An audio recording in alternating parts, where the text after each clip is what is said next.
Pailas. Bien, el programa de hoy tiene un contexto específico. El programa de hoy está dedicado en la única entrevista que voy a realizar, que no quiere decir que es una entrevista de 2 horas o algo menos, sino una entrevista que durará hasta donde nos tenga paciencia o desee, digamos, obviamente, conversar con nosotros, nuestro entrevistado. El programa de hoy tiene que ver con la historia, el programa de hoy tiene que ver con el Perú que vivimos, el de ahora y el de un poco antes. El programa de hoy tiene que ver con esa historia que ha sido dolorosa, que ha sido complicada, que ha sido difícil. El programa de hoy está dedicado en su entrevista, en ese sentido, a la memoria, a los que tienen memoria, a los que todavía la conservan, a aquellos que lo han olvidado, a aquellos que seguramente como consecuencia de ser jóvenes, diríamos, en los últimos 20 o 25 años, no recuerdan las cosas que se han vivido en el Perú. Es decir, hay gente que ahora frisa los 40 años, pero que 20, 25 años atrás tenía obviamente una edad en la que no vivieron algunas cosas terribles y complicadas para el país. Y como esa situación aparentemente, según algunos, no es poco menos que una circunstancia solo del pasado, pero para otros significa los riesgos y peligros de un país cuando no tiene memoria, que es lo que quiero explicar en esa entrevista, entonces ahí están los riesgos. Nuestro entrevistado de esta tarde, de este día, es una persona que en su momento tuvo la tarea, justamente, persistente, pertinaz, analítica, con una suerte de paciencia casi de Job, para ir de a poquitos construyendo los hilos que movían el aparato que generó la violencia en el país de la década del 80 en adelante. Me refiero a Sendero Luminoso. Y entonces, desde esa tarea, justamente nuestro entrevistado cumplió cabalmente con la oportunidad que tuvo entre manos, él y los suyos, de hacer que las cosas fueran distintas, hasta que luego, aproximadamente 12 años después de cuando comenzaron todos los grandes problemas del país, y en los cuales también terminó involucrado, dicho sea de paso, el Estado, porque no es que solamente Sendero Luminoso desató la violencia en el país, también el Estado, a través de sus Fuerzas Armadas y también fuerzas policiales, hizo lo mismo. Se convirtieron también en la misma situación, en la misma circunstancia. Y fruto de ello es que vivimos un periodo terrible que la Comisión de la Verdad y Reconciliación ha señalado con una cantidad de muertos cercana a las 60.000 personas. Comisión de la Verdad y Reconciliación en la que participó una parte muy importante de la intelectualidad, sobre todo de la izquierda, y que contribuyeron cabalmente en aquel agosto del año aproximadamente 2003 en dar este informe de la Comisión de la Verdad, y donde se señala que obviamente ese periodo de violencia y terror lo inició Sendero Luminoso. Luego de la caída de Guzmán, cuando fue detenido en septiembre de aquel año 91, luego de ese momento, obviamente las cosas cambiaron de una u otra manera.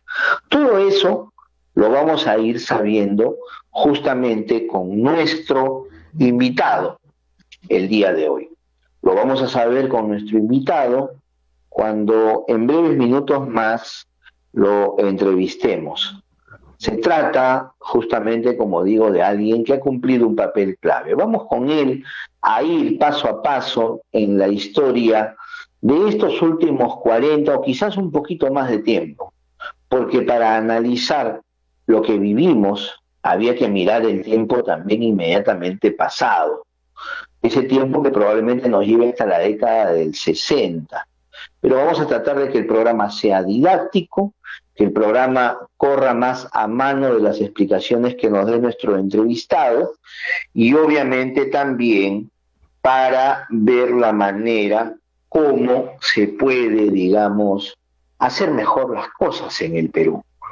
Cómo podemos evitar que esos tiempos y algunas de sus terribles consecuencias no terminen siendo una suerte de nueva realidad. De manera que eso va a ser lo que vamos a tener en esta entrevista en breves minutos más. Quiero agradecer a ustedes por vuestra amable sintonía, quiero agradecer a ustedes por vuestra gentil participación, siempre sintonizando nuestro programa Tupana. Tupana es un programa que se caracteriza, verbigracia de las cosas que se quieran decir, por justamente las entrevistas. Nuestro programa ha cumplido, cumple y siempre tratará seguramente de cumplir con esa prerrogativa y posibilidad. Es decir, siempre tener presente el tema más claro, el que nos involucra con los radioyentes y obviamente nos permite saber que en ese sentido vamos a estar siempre presentes con un tipo de información aquí en Tupana, naturalmente didáctico, naturalmente, que siempre ha sido clave para nosotros. Por eso quiero comunicar, porque al terminar la entrevista va a terminar el programa también. Quiero comunicar a ustedes que este programa solo se va a transmitir hasta el día de hoy. Por causas absolutamente ajenas a nuestra voluntad, por causas absolutamente ajenas a mi propio deseo, el programa deja de transmitir. Son tiempos diferentes, que duda cabe, son tiempos en los que la algaraza y la alegría y la felicidad de alguna gente extraviada, sobre todo, pues no quieren y sienten que hay un toque de poca tolerancia respecto de las opiniones de uno. Se me insinúa y acusa que lo leí temprano justamente en el programa de la mañana, que estoy rentado, dicen, en esta suerte de circunstancia, a alguna campaña política o alguna candidata, que soy un poco menos que un agente, un esbirro, un servil del fujimorismo. Nada más lejano de la verdad. Cuando este programa se inició muchos años atrás, y el programa de la mañana también, siempre hemos dicho, toda la clase política, toda, inclusive la que está pasando a la segunda vuelta, está podrida de muchas maneras, por la corrupción, por sus ideologías equivocadas, por su negación de la verdad, por la forma leve como quieren hacer las cosas. Y como eso parece disgusta a algunos, entonces el programa, por mí, obviamente, no deja de transmitirse. Se va a dejar de transmitir por razones ajenas a quien habla. Trataremos, sí, de convertir Tupana en un segmento quizás del programa o blanco o negro. Lo veré con Merneira, lo conversaré con él, pero en todo caso le debo agradecer a las circunstancias, gracias a este tiempo y coyuntura, de 12 a 2 podré tener un tiempo para mí en medio de mi problema, de mi depresión y del tratamiento que obviamente lo tengo incompleto y que me tiene literalmente de cabeza en estos últimos meses en la vida. Sin embargo, nada de eso, como digo, me va a quitar a mí mi ímpetu y mi capacidad de decir la verdad, la mía obviamente, y que no se la quiero imponer a nadie. Pero que se me acuse a mí de fujimorista, bueno, es lo más absurdo, lo más evidentemente delirante y poco feliz, porque yo soy obviamente fruto de una práctica de vida y de conocimientos que lindan con la democracia y no con las barbaries, las de antes o las que pasarán muy probablemente después del día 6 de junio, cuando se den los resultados de la segunda vuelta. Así que ahí están las cosas. Muchas gracias a ustedes siempre por sintonizarnos y tenernos presente. Estaremos, como digo, de alguna manera siempre en el programa, pero de momento lo que hay de aquí en adelante es esa realidad. Lastimosamente ya no se transmite más que hoy día. Hoy día terminamos el programa y nos vamos a retirar de este horario. Nuestro entrevistado, ya estamos cerca justamente a punto de poder, digamos, hacer la entrevista. Nuestro entrevistado es el coronel en retiro, Benedicto Jiménez Vaca. Hemos conversado con él 3 días atrás y vamos a hablar con él en torno al trabajo que justamente realizaron, digamos, los miembros de la Policía Nacional, del GEIN en este caso, justamente en la época en la que se consiguió la llamada captura del siglo, cuando se detuvo al delincuente llamado Abimael Guzmán, el más grande criminal y asesino sanguinario que ha tenido el Perú. Vamos a continuación a establecer el contacto con el coronel Jiménez Vaca y vamos a pasar a la entrevista que espero les sea interesante a ustedes en este último programa que tenemos aquí en este horario y en Radio Andahuaylas. Ya están los datos tanto de la fotografía como de el coronel Benedicto Jiménez para que puedan ser colocados también en la pantalla. Una breve pausa mientras establezco la comunicación con el coronel Benedicto Jiménez Vaca.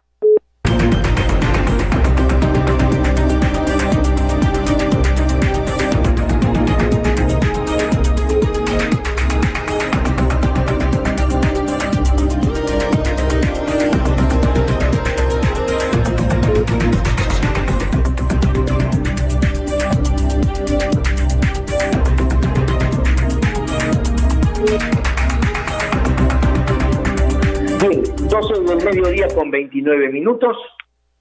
En efecto, a esta hora de la tarde ya estamos en contacto por vía telefónica desde la ciudad de Lima con el coronel Benedicto Jiménez Vaca, coronel de la Policía Nacional, en su momento miembro de la llamada Policía de Investigaciones del Perú, promoción 77, si no me equivoco, si mal no recuerdo, por las amistades que nos unen.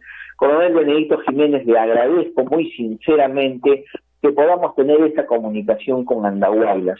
Sus palabras de inicio antes de la entrevista aquí en nuestro programa Tupana y en Radio Andahuaylas. Le saluda Marco Ruiz. Marco, gracias por la invitación. Quiero antes enviar un caluroso saludo al pueblo de Andahuaylas, donde tuve la oportunidad de conocer. Y en la época del terrorismo viajamos varias veces a Andahuaylas, estamos hablando de la década de 80, pero sí me quedé impresionado por su belleza y por ser una provincia muy, muy trabajadora, muy pujante, llena de vida, ¿no? Así que para mí es un honor dirigirme al pueblo de Andahuaylas. Muchas gracias a usted, se lo agradecemos y qué bueno que tenga tan gratos recuerdos de nuestra tierra. En particular, el interés de la entrevista de hoy día, como lo conversamos previamente, era hurgar un poco en esa historia inmediatamente anterior y recordarle a la gente qué pasó, qué significó la presencia de Sendero Luminoso en el país. Si es que dentro de esa oportunidad y posibilidad, usted nos puede, de manera didáctica, decir cómo surgió Sendero, por qué Sendero estableció sus reales, particularmente en la Sierra Surandina del país y en lugares como Andahuaylas, por ejemplo, donde tuvo alguna presencia complicada en momentos algunos. Bueno, si nos remontamos a la aparición de Sendero, tendríamos que irnos hasta la década del 70, cuando se separa el grupo de Abimael Guzmán, que estaba en el Comité Regional José Carlos Mariátegui de Huamanga. Se separan de Saturnino Paredes. De Saturno, como le decían, de bandera roja, ¿no? En ese entonces eran bandera roja, Partido Comunista Peruano, bandera roja. Se separan y ya se va a Abimael Guzmán con su grupo, y prácticamente estamos hablando de 1972, más o menos, ahí empieza ya a formar lo que él llama el Partido Comunista, pero ya a su manera, siempre dentro de la base ideológica del marxismo-leninismo, pensamiento Mao Zedong. Y donde el partido tiene esa apostilla, ¿no? Por el luminoso sendero de José Carlos, perdón. Perdimos la comunicación, disculpen ustedes, algo ha ocurrido, vamos a nuevamente comunicarnos con el coronel Jiménez.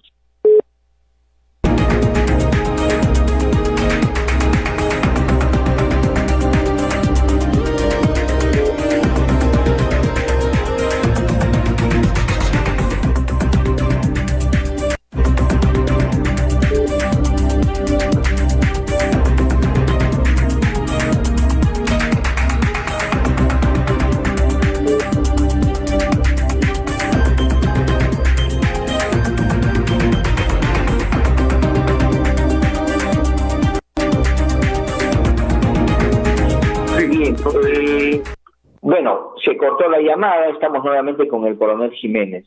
Nos mencionaba él justamente la ruptura de Abimael Guzmán. Bueno, venían episodios atrás de la época de su viaje a China inclusive, pero avancemos rápidamente. Y entonces se constituye este partido que, como digo, tenía la apostilla, aquella que decía por el luminoso sendero de José Carlos Mariátegui. Le escuchamos, coronel Jiménez. Sí, luego a partir de la década del 70 comienza a armar su partido, y a él le llama la primera reconstitución, ¿no? En base al marxismo-leninismo, pensamiento Mao Zedong. Maoísmo, recién ellos toman esa denominación en el año de 1982. Y en ese entonces, Álvaro era conocido como camarada Álvaro, y después pasó a ser llamado como camarada Gonzalo. Lo de presidente Gonzalo viene en el primer congreso que se llevó a cabo en Lima, allá por los años 88, 89. Eso ocurre, coronel, disculpe, en un momento en el cual, para alentar mejor a las huestes, hablaban ya de que se había alcanzado el equilibrio estratégico, ¿no? Como ellos seguían la línea ideológica de Mao Zedong, señalaba de que la guerra popular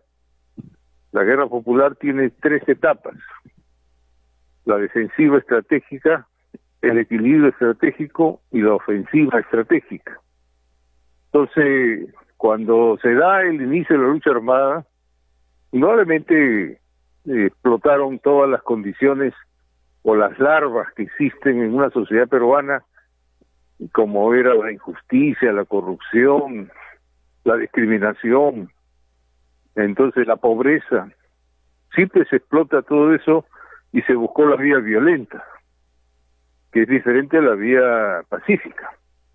Entonces, para cambiar el sistema, optaron por la lucha armada. Eso empieza en el 18 de mayo de 1980 con la quema de la ánfora de Chuchi.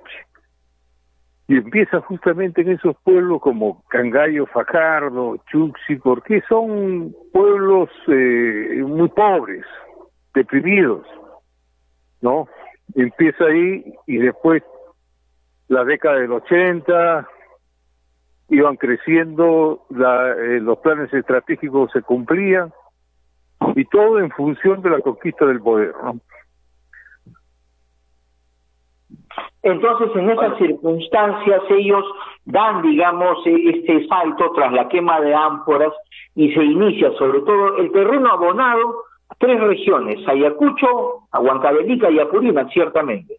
El comité regional principal ha sido siempre Ayacucho, Huancavelica y Apurímac. Era denominado comité regional principal porque se suponía que desde el campo se iba a cercar las ciudades. Esa era la estrategia de Mao Zedong, conocida como la guerra popular, el camino de cercar las ciudades desde el campo. Y justo empezaron por Ayacucho, Huancavelica y Apurímac, comité principal donde siempre estuvo el Feliciano, Oscar Ramírez Durán, a cargo de ese comité regional principal. Ahí empezaron las acciones, pues, y luego ya se prolongaron a otros departamentos, Cerro de Pasco, al sur, Cusco, Puno, en el norte. Tal es así que antes de caer Guzmán en el año 92, tenían casi predominio en el 60% del territorio nacional. Y estaban desarrollando el penúltimo plan de la conquista del poder para instaurar un gobierno comunista a la usanza de Mao Zedong. Entonces, gracias a Dios que cayó detenido en el año 92 porque tenía pensado conquistar el poder en el 2000 o 2002. O sea, el 2002 más o menos era el penúltimo plan. Y ya en esa época, pues, en el país se vivía un miedo, la zozobra, coche bomba todos los días. La gente salía de sus casas, se despedía de sus hijos, iba a trabajar y de pronto un fierro que se desprendía de un coche bomba lo mataba. Ese es el terrorismo, es así, o sea, genera zozobra, miedo en la población porque cualquiera puede ser víctima, cualquiera. Es cuando hicieron el atentado a Tarata, destruyeron casi 200 negocios, mataron a 47. Recién esta clase social, conocida como los pitucos, se dieron cuenta que también el terror podía llegar a Miraflores, porque antes de eso pensaban que eso era un tema de barrios marginales por los jóvenes, ¿no? El terrorismo es eso, pues justamente. Temor y miedo, doblegar la voluntad para conquistar el poder. En esas circunstancias, he leído alguna parte del texto del libro de Gorriti, Sendero Luminoso. El trabajo policial, el trabajo, digamos, de la seguridad interna del país era bastante flojo al inicio, en la década del 80 me refiero. Apenas se emitían algunos partes mecanografiados, algunas informaciones, pero nadie sistematizaba nada. Sin embargo, en algún momento, antes de fines de la década de los 80, se forma dentro de la policía el llamado GEIN. Usted es uno de los formadores. ¿Por qué se tiene que dar este cambio o cómo deciden ustedes dar este cambio y dar este paso para el análisis científico, minucioso, casi a los Sherlock Holmes, detalle por detalle, papelito por papelito, para ir conociendo al enemigo? Mira, Marco, yo estoy desde la época de cuando se crea la DINCOTE, del año 80 más o menos. Aparece Sendero y al año siguiente se crea la DINCOTE, que era una división de policía antisubversivas. Desde esa época estoy yo. Y eso me ha permitido conocer, experimentar y estudiar a Sendero. Toda la década del 80 buscábamos una estrategia adecuada. A veces las estrategias están equivocadas y erradas por una malformación doctrinaria, nada más, ¿eh? Porque las Fuerzas Armadas, la mayoría, habían sido formados en el extranjero con la idea de que el mejor terrorista es el terrorista muerto. Justamente esa era la ideología del gaucho Cisneros, la solución a la Argentina, como decían, ¿no? Mato 100 sabiendo que mato 10 subversivos, no importa el costo de los otros 90. Y eso generó una serie de, digamos, de hechos sangrientos también que hasta ahora hay procesos pendientes. Pero nosotros como policías también teníamos injerencia en la lucha, pero más en las ciudades. En la DINCOTE tuvimos que aprender en la década del 80 con caídas, porque indudablemente antes éramos reactivos como investigadores. La Guardia Civil traía a los detenidos, nosotros los interrogábamos, y a veces se cometían excesos, pues, pero eso a fines del año 80 nos dimos cuenta que eso no era lo más adecuado, no era lo más inteligente, y aprendimos a luchar con un librito que se llama El arte de la guerra de Sun Tzu, que yo siempre lo recomiendo. En El arte de la guerra de Sun Tzu decía: conoce a tu enemigo, conócete a ti mismo y podrás librar sin batalla, sin temor a la derrota. Entonces había que conocer al enemigo, estudiar su forma de pensar, sentir y actuar, y empezamos a estudiarlo. Ya no éramos reactivos, sino éramos proactivos. Salíamos a buscarlos para conocer cómo se contactaban, cuáles eran las redes, y después poco a poco íbamos golpeando las cabezas intermedias hasta llegar a Guzmán después de 3 años de trabajo. Eso se le conoce como la teoría de inteligencia operativa policial, que era la mezcla de la inteligencia clásica más la investigación criminal. Nosotros encontramos la fórmula.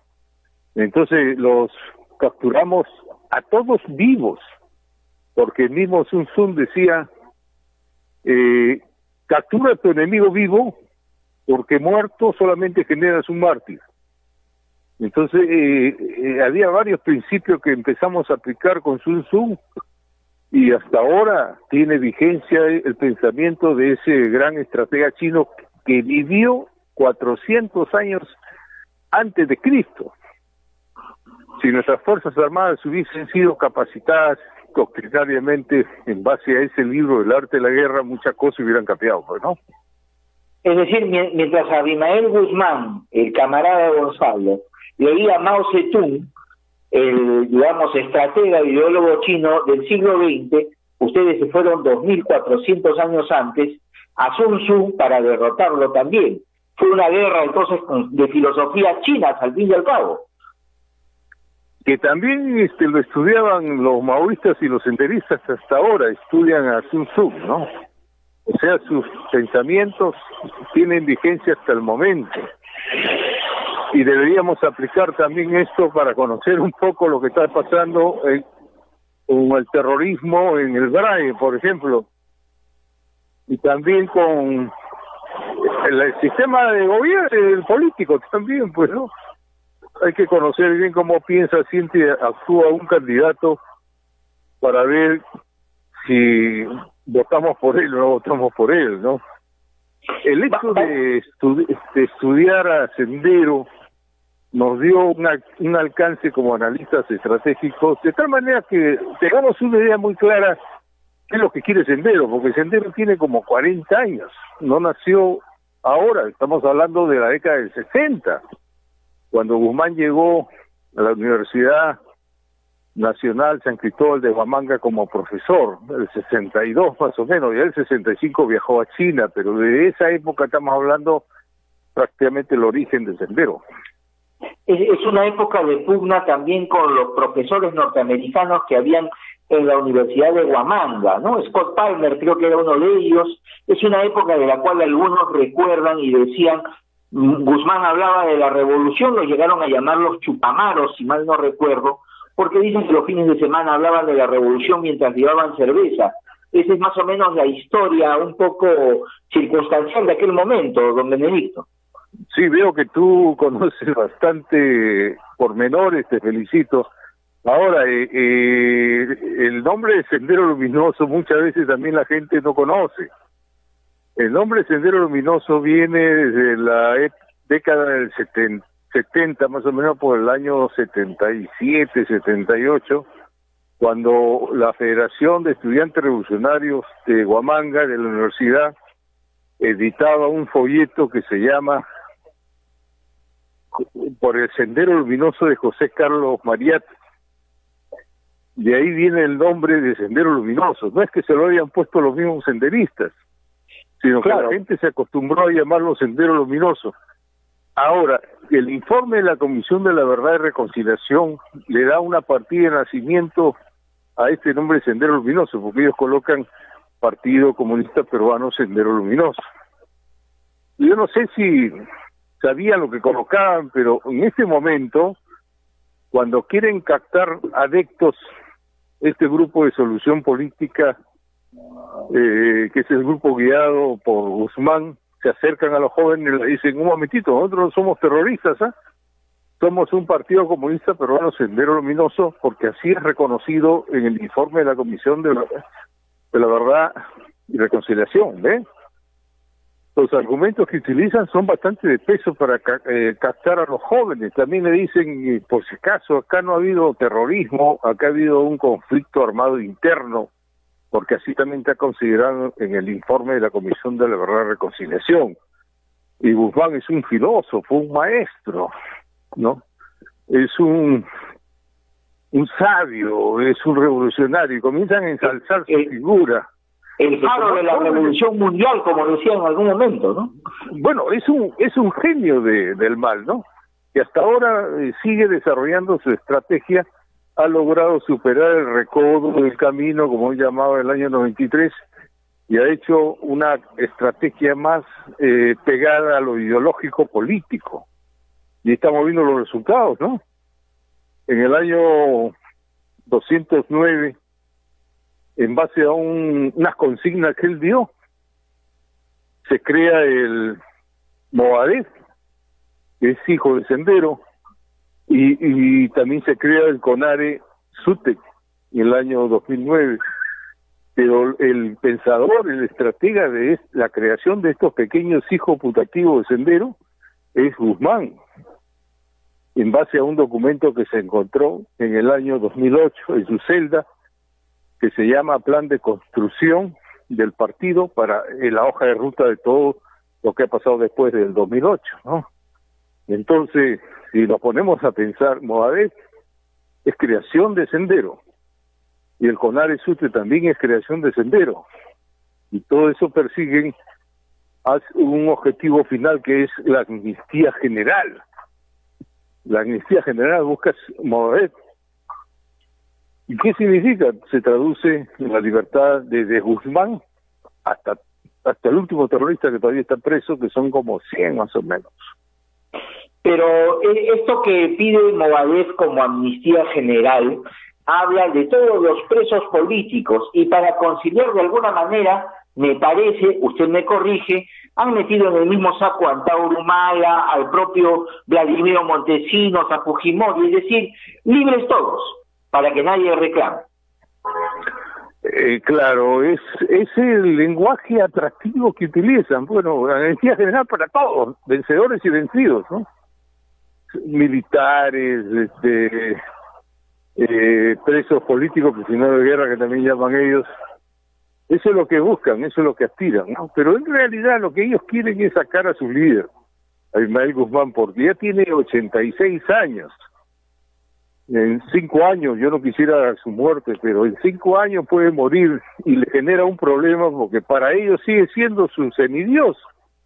Es el gran estratega, el que ha logrado fortalecer el partido y superar el recodo en el camino.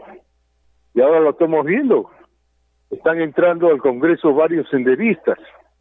Y te doy solamente un ejemplo. Hay un candidato de Patria Libre de Huancavelica, Alfredo Pariona Sich. Ustedes deben conocerlo, o deben haber visto su fotografía, desde Huancavelica. Él, en el año 94, fue detenido con otros 2 más cuando iban a atentar contra la vida del alcalde de Huancayo, ¿no? Eso está publicitado en el diario El Correo. Ahora aparece como candidato de Perú Libre. Perú Libre, ¿no? Perú Libre se marketea como una organización marxista-leninista mariateguista, pero es un vientre de alquiler que lleva de todo. Ahí hay senderistas, hay merretistas como Bellido, hay etnocaceristas. El peligro está en que el candidato Pedro Castillo en la campaña ha adquirido muchos compromisos. Ya se adelantó diciendo que iba a liberar a Antauro Humala porque hay un compromiso con los etnocaceristas. La pregunta es, que me la hago yo como analista, ¿cuál sería el compromiso que tienen con el Movadef? Porque el CONARE SUTE es creación del Movadef y persigue los mismos objetivos que el Movadef. ¿Cuál es el compromiso? Igualmente debe ser la amnistía general, que no lo dice, ¿no? o sea, la libertad de Guzmán y todos sus seguidores. El que ha estudiado a Sendero puede conocer estos detalles y a veces la mayoría de la gente no conoce, no sabe. Nosotros tenemos un principio como investigadores que se llama nunca te dejes llevar por las apariencias. Jamás te dejes llevar por las apariencias, ¿no? A veces hay lobos vestidos de cordero, y cuando uno lo escucha, pues, entra una duda existencial, le dice, ¿será o no será, no? Hemos tenido ya espejos en otros países, como Hugo Chávez, por ejemplo, en el año 88, cuando estaba ingresando al poder, él decía, yo en 5 años me voy, y si no, en 2 años, si soy un corrupto, me evalúan y no sirvo. Se quedó 13 años y murió en el poder. Maduro ahora tiene 8 años. Ese es el gran peligro de tener un sistema comunista, un gobierno comunista, porque no quieren salir del poder, se perennizan en el poder. Mismo Simón Bolívar decía, un cambio en el gobierno es justo y necesario, decía Simón Bolívar, porque si no es así, tarde o temprano, el gobernante se convierte en un dictador y el pueblo se acostumbra a obedecerlo. Simón Bolívar. Fíjate cómo es saludable un cambio de gobernante en el sistema democrático. Claro, y había un dicho inclusive también mexicano, ¿no? De que el poder corrompe, pero el poder absoluto corrompe absolutamente también, ¿no? Así es, así es. Yo soy defensor de la democracia. Imperfecta, pero sigue siendo democracia. Uno puede caminar libremente, expresarse libremente, reunirse sin ningún problema, proyectar su forma de vida sin que te estén coactando, presionando, encasillando, y realmente la democracia es lo mejor que hay en este momento. He leído el plan de gobierno de Vladimir Cerrón, más que en realidad de Pedro Castillo, ¿no? Claro. He leído en la parte de seguridad ciudadana, que es lo que me llamó más la atención, y hay un planteamiento ahí de que crear la legislación para organizar la población por sectores. O sea, organizar la población por sectores. Es lo mismo que hizo Hugo Chávez, los famosos comités de la revolución. Claro, y se generan fuerzas revolucionarias paralelas, como la fuerza bolivariana, que son fuerzas opresoras. Eso de sectorizar la población, eso no está bien. Después dice lo siguiente, de que los grados, el título de los doctorados y las maestrías no son necesarias para la capacitación y profesionalismo de la policía. Lo que se busca es que la policía descubra hechos, investigue ese hecho y dé resultados. Para eso no son necesarias las maestrías ni los doctorados. Eso es falso, pues. Si no se capacitan a los mayores comandantes y coroneles, nunca va a haber una verdadera efectividad en el trabajo de las investigaciones. Por eso que se dan las maestrías y los doctorados. O sea, hay una escuela de Espogra que le llaman de maestrías y doctorados en la policía, donde van los mayores comandantes y coroneles a capacitarse y prepararse. Los que luego van a ser los oficiales generales, digamos, de la fuerza policial. Prácticamente con ese plan quedarían cerrada la escuela de capacitación y de formación de maestrías y doctorados, ¿no? Es algo terrible, catastrófico lo que puede venir. Bueno, pero hay mucha gente que le gusta saltar al vacío, pues. En general, digamos, estas circunstancias y estos tiempos me hacen recordar un poco a la Alemania después de la rendición de Hitler en mayo del 45. Los alemanes tomaron una decisión drástica pero valedera. Literalmente proscribieron al nazismo, pero además, coronel, generaron todo un modelo educativo donde el fascismo, el sistema genocida del fascismo nazi, todo lo que significaba Hitler y esa época terrible entre el 39 y 45 en el siglo pasado, era enseñado como ejemplo para no seguirlo. ¿Por qué nos equivocamos si tras la captura de Guzmán no ha habido ese proceso en la educación peruana? ¿Será porque de alguna manera justo eso también hubiera sido bloqueado por esta movida, digamos, del CONARE Movadef? Han habido varios factores, ¿no? Internos y externos. Internos porque nos dimos una borrachera triunfalista y es muy constante y común, ¿no?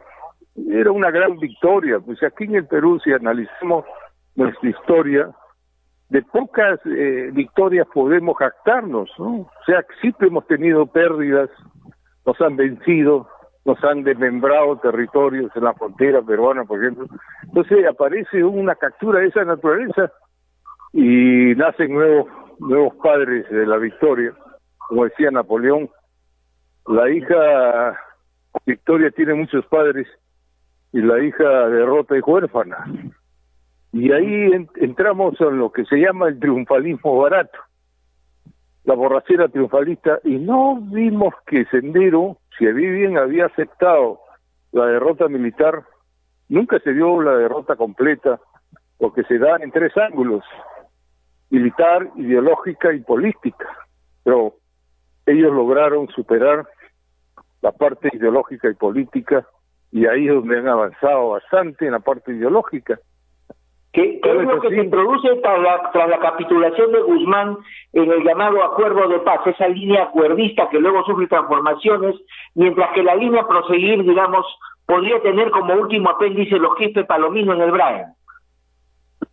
Claro, el divisionismo se da después de la captura de Guzmán, pero realmente a partir del año 99 más o menos, no, 99, cuando cae Feliciano, pero todavía tenían la esperanza de retomar la guerra popular sin Guzmán, pero Guzmán no se dieron cuenta que realmente Guzmán es el estratega, y él sabía también que los demás no eran estrategas, ni siquiera los Quispe Palomino, y lo está demostrando en los hechos actualmente. Se da el divisionismo, y mientras tanto el grupo Solución Política, que es el grupo liderado por Guzmán, seguía una línea del acuerdo de paz. El acuerdo de paz se planteó del año 93 al 97 más o menos, pero luego se dieron cuenta que Fujimori no iba a transar, no iba a negociar, pues. Y en el año 2000 cambiaron a un plan que se llama Solución Política a los problemas llevados a la guerra, y el año 2008 o 2006 más o menos no cambiaron, sino se sujetaron más a este principio que es solución política, amnistía general y reconciliación nacional, que es lo que vienen buscando en este momento. Todo se hace en función de eso. Cuando el CONARE-SUTE apareció en el año 2003, fue creado por senderistas, por Juan Jarro es uno de ellos, por ejemplo, que luego lo detuvieron en el año 2014 en el plan Perseo, Robert Guainalaya, o Walter Esquivel Caicho, que eran escarcelados de Sendero, que crean el CONARE y ponen como consigna por la reorientación y la reconstitución del SUTE hacia el CEN. Esa palabra reconstitución es muy senderista, ¿no? Porque ellos dicen todo en función de la segunda reconstitución y el segundo congreso, que se va a dar. La segunda reconstitución se va a dar justamente cuando muera Guzmán o obtenga la libertad. O sea, ahí se va a dar el segundo congreso también para nombrar un nuevo comité central, porque el comité central histórico está diezmado, casi todos están presos o están o ya no existe prácticamente comité central. Entonces quieren hacer un segundo congreso y la segunda reconstitución que le va a establecer la base ideológica política. O sea, ahí van a acordar si continúan con el marxismo, el mismo pensamiento Gonzalo, o lo cambian. El peligro está en que el que entra a dirigir Sendero, cuando muera Guzmán, si es que primero no lo sacan libre, dice, bueno, patea el tablero y dice, olvidémonos ya de solución política y vámonos al campo a luchar, haciendo alianza con la gente del BRAE, que están divididos por ahora, pero tarde o temprano son maoístas y se van a juntar. Es decir, casi como se decía antes en la jerga irónica de esos tiempos, nos vamos al monte de nuevo. Sí, es factible. Por eso quieren sacar libre a Guzmán. Debe haber algún compromiso, porque antes que muera, por lo menos que esté libre para llevar a cabo el segundo congreso y la segunda reconstitución, ¿no? Porque no lo pueden hacer estando preso. Bien. Coronel Benedicto Jiménez, yo sé que tenemos el tiempo un poco limitado, básicamente por un tema inclusive de la posibilidad que se corte la llamada de parte de su teléfono. Quisiera dejarle en esta parte final una reflexión, algo que decir a los ciudadanos, particularmente los más jóvenes, que como usted menciona, como hemos vivido la borrachera del triunfo de aquella captura de Guzmán, nos hemos olvidado de ser un país solidario, equitativo, donde la democracia verdaderamente se encuentre, para usar mejor el término, en el campo y la ciudad. Lamentablemente eso no ha ocurrido y hemos llegado a una situación complicadísima en el país. ¿Qué reflexión sería esa en torno a este momento y a este tiempo?